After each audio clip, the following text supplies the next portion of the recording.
Welcome back. It's now week 10. I've still got the dogs in the room with me, but I got the green screen up, so you won't see them, but you might hear them moving around like Peter is right now.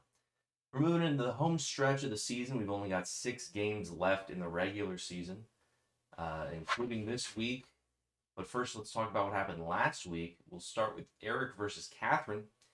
Catherine took this one 121 to 95. It was their first of 2 games. They'll play a rematch later. I believe it's week 15 is the rematch. Keenan Allen and Alvin Kamara were the big stars in this one for Catherine, each breaking 20 points. Aaron Jones came up way short for Eric with, I think it was about 5 points. But the biggest difference was in the defensive position, where Catherine's Miami Dolphins put up 17 points and Eric's Cincinnati Bengals put up -2. Eric came into Monday night down 33 points with only Chase Claypool left, and it was, obviously, as you can see from the scoreline, not very close. Up next, we got Anna versus Dave in a surprising upset. Anna took this one 123 to 101 on the back of this week's top scorer, James Conner, with 40 points. Unfortunately for Dave, Pat Mahomes, Jacoby Myers, and Darrell Henderson all underperformed big time, including Jacoby Myers coming in under 2 points. Dave will have to move on from this one to face Cathy this week in an in-house matchup. Up next, Eric with a K took on Cathy this week. He went into the game missing Aaron Rodgers, who he replaced with Tyrod Taylor. Chase Edmonds got hurt early into his game, and Mo Alley-Cox only got 3.8, leaving Eric with a K with only 82 points to Cathy's 106, 30 of which she got from Lamar Jackson. It's a big upset, and Eric will have to move on to play Jarrod this week. Kang took on Rfffl. Rfffl got, I believe, her 3rd straight win. I don't remember. I should look and see. Either way, 130 to 108 was the score in this one. Big players, Justin Herbert with 31 points and Jonathan Taylor with 34, both for Rfffl. Kang got 18 points from the Browns defense, but Jonnu Smith and Tyler Boyd both came up way short, leaving him 22 points shy of the mark. Kang will have to move on to play Catherine this week. Jarrod took on Dan in a classic. Jarrod's been looking hot, but Dan has been turning up the heat even further. Jarrod was on a 4-game win streak coming into the game and came into Monday night needing 24.6 points from Pat Freiermuth, and he got dangerously close with 21.3. Unfortunately, Joe Mixon's 28 points for Dan were the game high, and the rest of Jarrod's team was not able to keep up. Dan will take this win into next week as he plays Rfffl. In a sibling rivalry, I think one of the first we've seen this week, or this year. I don't think I've played Caroline or Natalie yet. Caroline and Natalie played each other. Natalie took it 105 to 80, including 30 points from Nick Chubb. In a stark contrast to Caroline's 2 points from Mike Davis at running back. Natalie moves up to be the only team at 7-2 in the league, and only the 3rd team to hold a first-place position. She also moves to 9-2 all-time against Caroline. She'll move on this week to play the new hottest team in the league, Anna, who's won 4 straight. Kyle versus Susan is our last 7 games, and Susan pulled off the upset. She came into the week in, I believe, last place, and Kyle was in 3rd or 4th. And Susan, despite 0 points for Nelson Aguilar, still came out with a win on the back of big weeks from Travis Kelce, Kenyon Drake, and Brandon Ayuk, who she recently acquired from Kyle. Kyle came into Monday night with Deontay Johnson needing 20-plus points and only got 11 from him. Susan, who was in last place for a while, has now won 2 out of 3, and she'll play the new last place team in Caroline this week. Speaking of all these standings, let's take a look at the full picture. We've got Natalie in first at 7-2 with her big win. Dave in 2nd, Rfffl in 3rd. Rachel's jump up to 3rd pushed Kyle, Jarrod, and Kang each down a spot to 4th, 5th, and 6th. Dan, Catherine, and Anna each moved up a spot as Eric's loss dropped him down. Cathy holds the 11th place spot, jumping up over Eric, and Susan jumps up over Caroline into 13th. Let's take a look at this week's transactions. I think I've got it up to date currently. Dave dropped Marlon Mack for Carlos Hyde before the games. Kyle picked up and dropped Savon Ahmed for Deontay Foreman. Rfffl dropped Devontae Parker for the San Francisco 49ers defense. Eric dropped Taysom Hill for Tyrod Taylor, who he then dropped. He also dropped and re-added Rashad Bateman, and he dropped Laviska Shenault and Mo Alley Cox after the games, with Aaron Rodgers and Christian McCaffrey coming off of reserve.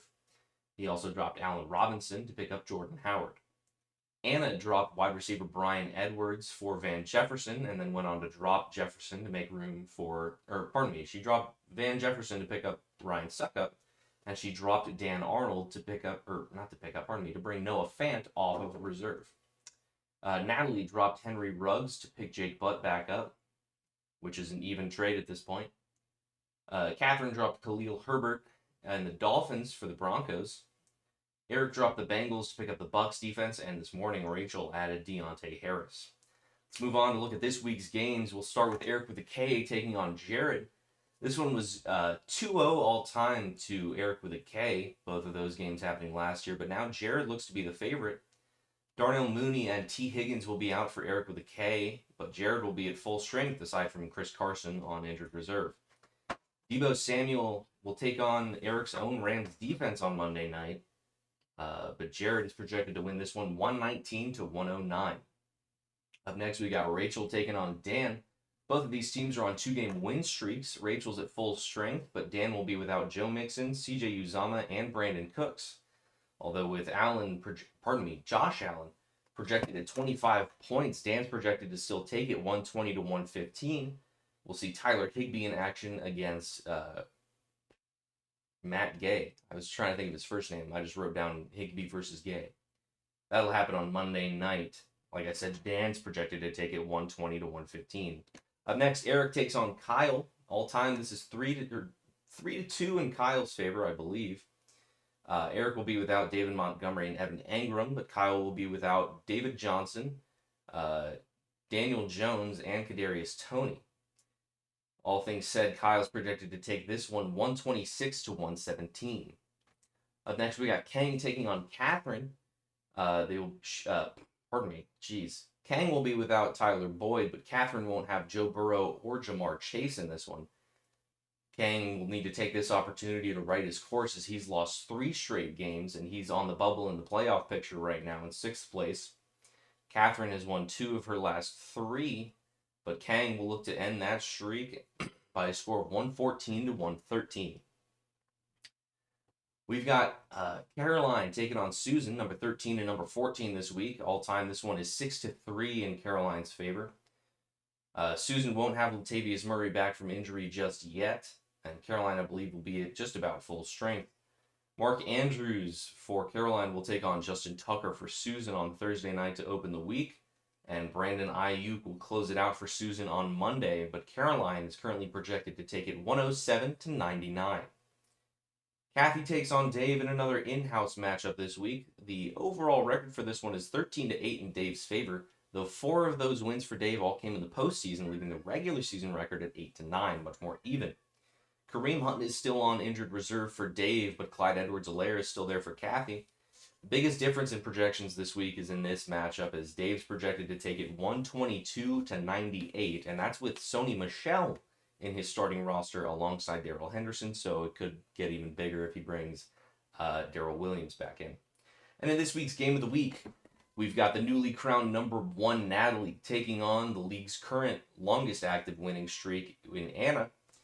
Anna won't have Devontae Booker or Saquon Barkley, as well as Sterling Shepard and Graham Gano, though Natalie will have to deal with Nick Chubb on COVID reserve. This one will come down to Matt Stafford on Monday, and it's projected that Anna will even up the all-time series at 2-2 by a win of 116 to 111. Those are all the games this week, and my white balance messed up without me noticing, so I look a little bit pink right now. I wanted to mention at the top of the show, I guess I'll mention it now, as we get closer to playoff time. Let me see if I can fix my white balance. As we get closer to playoff time, I think I'm going to want to do a sort of special section where I talk to managers who are in important spots, so like the first team to clinch a playoff spot. Just do like a quick little segment, just like fake press interviews. I think it'd be kind of funny. So I'll have more info on that when the time comes. But for now, that's all for week 10. The game tonight is the Ravens and I forgot even though I already mentioned it. Ravens are playing someone tonight. Ravens and the Dolphins tonight at 8:20 Eastern, 7:20 Central. I don't know if it's on. You can watch it on the fantasy app most of the time, unless it's on NFL Network. Then you can find a shady site or watch it on your television. Until next week, I'm your Commissioner Eric, and I will. I'll see you on the score box. That was lame.